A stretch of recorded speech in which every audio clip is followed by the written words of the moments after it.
اور تیسری گزارش یہ ہے کہ دیکھیں عام جنگوں کے اندر بادشاہ خود نہیں آتے ہیں.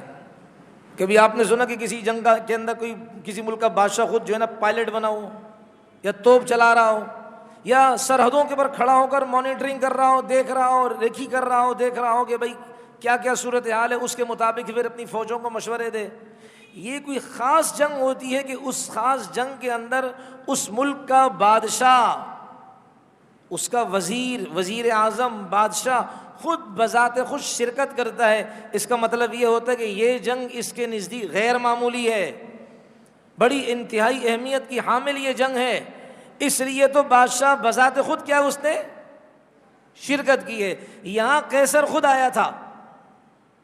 تو یہ وہ نقطے ہیں جن کو جوڑ توڑ کر یہ آسانی سے فیصلہ کیا جا سکتا ہے کہ اس میں قیصر جو بادشاہ تھا وہ شریک تھا, اور اندر کے لوگ جب تک کیا ہے منافقت کرتے ہیں تو پھر یہی حال ہوتا ہے. اسلام کو اس لیے کہتے ہیں نا, اسلام کو باہر کے لوگوں نے اتنا نقصان نہیں پہنچایا جتنا کہ اندر کے منافقوں نے پہنچایا. منافق ہر جگہ ہوتے ہیں, انہوں نے نقصان پہنچایا. اور اللہ کا نظام, اللہ کی مدد کہ یہاں مسلمان بیچارے ابھی اپنے خلیفہ کی شہادت پر نوحہ کنا تھے, افسردہ اور غمگین تھے کہ قیصر 1000 جہازوں کو, پانی کے جہازوں کو لے کر آ رہا تھا. اللہ نے ہوا بھیجی اور ہوا کی وجہ سے اس کے جہاز کیا ہے تکتر بتر ہو گئے, فوجیں ان کی کیا ہے منتشر ہو گئی. اس لیے قیصر کو اپنا یہ فیصلہ یعنی جس کا نام قسطنطین تھا اس کو تبدیل کرنا پڑا, اور وہ واپس ہوا. اور سسلی کے مقام پر جب پہنچا تو ان کے اپنے ہی سپاہیوں نے کہ اس بادشاہ سے کہا کہ تمہاری وجہ سے ہماری فوجیں برباد ہوئی ہیں اور پانی کے اندر ڈوبی ہیں, منتشر ہوئی ہیں, تمہاری ہی وجہ سے ہمارے جہاز تباہ ہوئے. حمام میں جا کر اسے قتل کیا. یہ اللہ نے مسلمانوں کی مدد کی, ہوائیں بھیج دی. ہوائیں کس کی تابع ہیں بھائی؟ اللہ کے. اس لیے تو وہ صلاح الدین ایوبی رحمۃ اللہ علیہ کا ذہن میں وہ واقعہ گردش کر رہا ہے کہ سلطان صلاح الدین ایوبی رحمۃ اللہ علیہ کو پتہ چلا کہ اس طرح روم والے, عیسائی لوگ, دشمن لوگ وہ بیت المقدس پر حملہ آور ہونے کی کوشش کر رہے ہیں, اور وہ پانی میں اپنی کشتیاں اور بڑے بڑے جہاز لے کر آ رہے ہیں اور پوری طاقت کے ساتھ آ رہے ہیں. تو سلطان صلاح الدین ایوبی رحمۃ اللہ علیہ وہ رات کو بیت المقدس گئے, پوری رات صبح تک روتے رہے, اللہ سے مدد مانگتے رہے. اور پھر جب فجر کی نماز انہوں نے پڑھی جماعت کے ساتھ, پھر باہر جانے لگے تو دیکھا کہ ان کے علاقے کے معروف و مشہور اللہ والے آ رہے ہیں. ان سے گزارش کی حضرت دعا کریں, دشمن آ رہا ہے. وہ اللہ والے بھی صاحب فراست تھے. اس اللہ والے نے سلطان صلاح الدین ایوبی رحمۃ اللہ علیہ کے چہرے کے انوارات پڑھ لیے تھے, اور اس اللہ والے نے سلطان صلاح الدین ایوبی رحمۃ اللہ علیہ سے فرمایا میری دعا کی کیا ضرورت, دشمن کی فوجوں کو سلطان صلاح الدین ایوبی کے آنسوؤں نے غرق کر دیا, ڈبو دیا. اور بعد میں جب پتہ چلا تو دشمن کی فوجیں پانی میں, اللہ نے ہوا آئی, اسی طرح ہوائیں آئیں, پاگل طوفانی ہوائیں آئیں اور ہواؤں نے تباہ و برباد کر دیا, اور اللہ نے مسلمانوں کو فتح سے ہمکنار فرمایا, مسلمانوں کی مدد کی. شرط یہ ہے کہ جب انسان کا تعلق اللہ کی ذات کے ساتھ ہو, تکبر میں نہ ہے ہم یہ کریں گے ہم وہ. تم کیا کر سکتے, تمہاری حیثیت کیا ہے, تمہاری اللہ سانس اللہ روک دے تم کیا کر سکتے ہو, تمہارے سر میں اللہ درد کر دے تم کیا کر سکتے ہو, تمہارا پیشاب بند کر دے تم کیا تڑپتے رہو گے, کچھ بھی نہیں کر سکتے.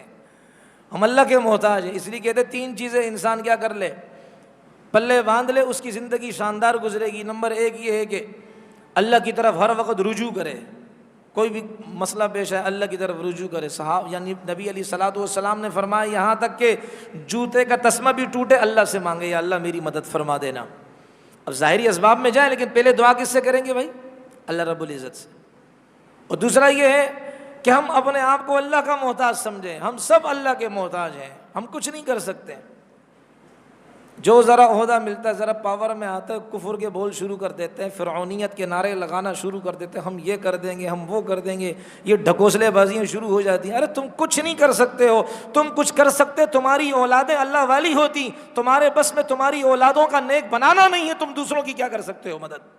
اس لیے یہ بولنا بولو ہم وہ کریں گے، یہ کہو ہم اللہ کی مدد سے کریں گے، انشاءاللہ ہم اللہ کے تعاون سے کریں گے، پھر بات درست ہے۔ دو، تیسری بات کہ ہم اللہ پر اعتماد رکھیں، اللہ پر بھروسہ کریں کہ میرا اللہ جو کرے گا انشاءاللہ انصاف کے مطابق کرے گا، ہم اللہ کی باتیں مانیں گے، اللہ تعالی ہمارے کام آسان کرے گا، ہم جو نبی علیہ السلام نے ہمیں مستون اعمال بتائے ہیں ہم وہ کریں گے، وہ کر کر اللہ پر اعتماد کرے، اللہ خود انشاءاللہ ہماری مدد کریں گے۔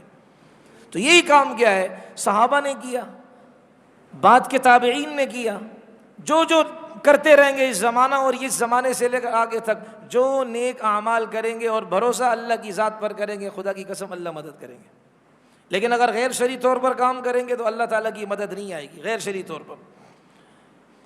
قصہ مختصر یہ ہے کہ اب اللہ تعالیٰ نے مسلمانوں کی ایسی مدد فرمائی۔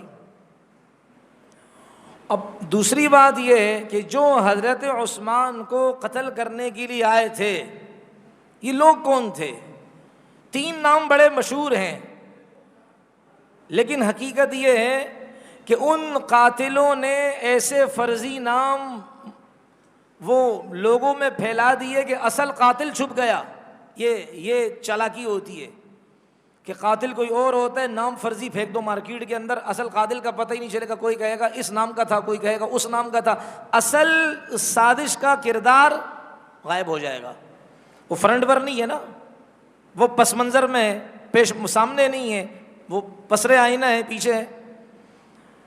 3 نام بڑے مشہور آتے ہیں، ایک آتا ہے کنانہ اور عمر ابن محق، اور اسی طریقے سے ایک اور کوئی نام ہے۔ یہ 3 قسم کے نام آتے ہیں کہ بھائی یہ انہوں نے اس میں شرکت کی تھی۔ تو عمر بن محق کے بارے میں جو علامہ واقدی نے لکھا ہے بھائی غلط لکھا ہے، وہ صحابی تھے رضی اللہ عنہ۔ وہ یہ روایت بڑی کچی اور بہت کمزور ہے، یہ صحابی کے خلاف بات جاتی ہے، اس لیے کوئی ایسی روایت جو نبی کے صحابی کے خلاف ہو ہم جوتوں کی نوک سے اڑاتے ہیں، اس لیے کہ نبی کے صحابہ کی گواہی قرآن دے رہا ہے۔ اولئک هم الصادقون، یہ سارے سچے ہیں، قرآن فرما رہے سارے سچے ہیں، سارے کے دلوں کا امتحان اللہ نے لیا، ان کے دل بالکل صاف شفاف آئینے کی اور شیشے کی طرح صاف ہیں، لہذا جب قرآن ایک جماعت کی گواہی دے میں کیوں تاریخ کو مانوں، ایسی تاریخ کو جو میرے صحابہ کے دامن پر کیچڑ اچھالنے کی کوشش کرے۔ تو یہ فرضی نام دیے گئے ہیں، اصل یہ ہے کہ جو سازش کا سرغنہ تھا جس کی طرف سارے اشارے جاتے ہیں، جوڑ توڑ کر کے اگر دیکھیں تو وہی زیادہ ماسٹر مائنڈ جس کو کہتے ہیں وہ نظر آتا ہے، جس کو عبداللہ بن سبا یہودی کہا جاتا ہے۔ اور اس کی وجہ کیا ہے کہ دیکھیں تاریخ میں آتا ہے کہ حضرت عثمان کو شہید کرنے والا جو تھا، تیسرا جو بندہ تھا، جو 2 نام میں نے بتایا، تیسرا تھا حمران ابن اسود، یہ 3 نام۔ لیکن اصل جو سازشی کردار تھا جس کی طرف اگر انسان تاریخ پڑھے اور جوڑ توڑ کرے آسانی سے اس تک پہنچ سکتا ہے، وہ عبداللہ بن سبا یہودی تھا۔ اس کی وجہ کیا ہے کہ عبداللہ بن سبا یہودی کا لقب تھا الموت الاسود، ایک لقب یہ تھا کالی موت، دوسرا اس کا نام تھا جبلہ، اور جبلہ بھی کالے انسان کو کہتے ہیں۔ عبداللہ بن سبا اصل میں یمن کا رہنے والا تھا، اور یہ پھر مصر آیا تھا، مصر سے یہاں اس نے سازش کی تھی حضرت عثمان ابن عفان کے خلاف، اس لیے کہا جاتا قاتلوں میں قاتل تھا جس نے خود شہید کیا حضرت عثمان کو، ہاتھ اونچے کیے، اور وہ مصر سے تھا، مصر سے یہ انسان آیا تھا۔ دوسرا یہ ہے کہ اس قاتل کے بارے میں یہ بھی مشہور ہے کہ اس کو ابن السودا کہتے ہیں، یعنی کالی عورت کا بیٹا، اور یہ الموت الاسود اس کو کہتے تھے، کالی موت۔ اور جبلہ یہ یمن کے اندر یہودی یہ لقب رکھا کرتے تھے، اور جبلہ کے معنی کالا انسان، تو یہ یمن کا تھا اصل میں اور یہودی نسل سے تھا، اور یہودی اس طرح کالے رنگ کے انسان کو اپنے علاقے میں اور اپنی برادری میں اس کو جبلہ کے نام سے اس کو لقب دیا کرتے تھے کہ بھائی یہ کالا ہے، جبلہ ہے۔